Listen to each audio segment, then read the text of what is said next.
Youth sports can be a source of a child's fondest memories and also a valuable teacher, yet in some ways they fail to accomplish all that they could.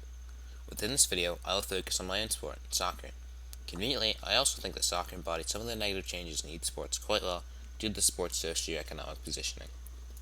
Before I share my thoughts, I think it is important to share some facts. The NCAA reports only 5.7% of high school soccer players go on to play college soccer. Of the 24,477 NCAA players, just 75 are drafted to go and play pro, making the percentage of college players to go pro just 1.4%.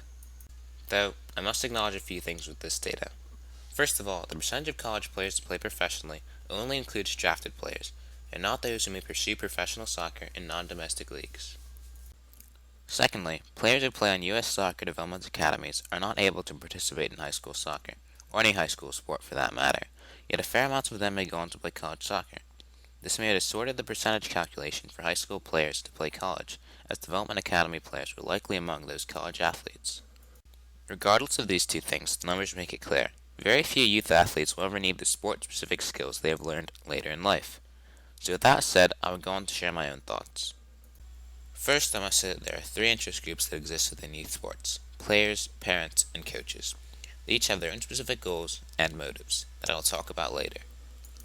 When I began playing soccer, there was only the joy of the game, no responsibilities or expectations.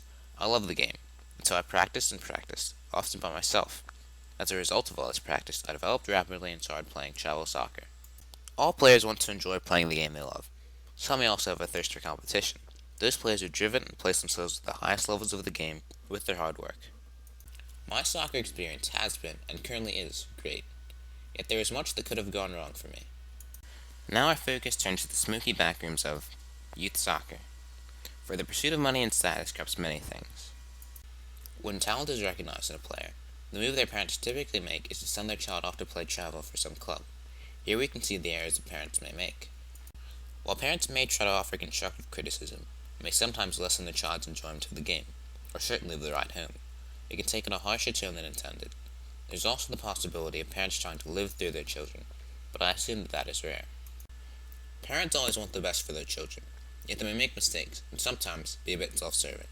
Parents can chase the prestige and exclusivity of elite clubs with high-quality facilities and professional coaches. This takes me to the coaches.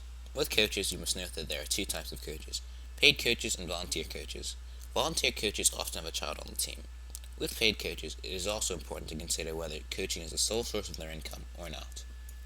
Sometimes coaches can be too concerned with bettering their reputation by winning trophies and fattening their wallets, rather than focusing on the lessons that they teach their players, which, as the stats have shown, are not that useful if they all pertain exclusively to soccer. Coaches should be responsible for instilling confidence and positive mindsets in their players. I don't want to be so pessimistic, but there are a few more problems I have to address. In youth soccer, there seems to be a great variety of groups willing to take your money. Loads of camps, lots of tournaments, ODP, and a bunch of leagues. Those available in my area include EDP, Delco, Region 1 Premier League, USYSA National League, and the USSDA League.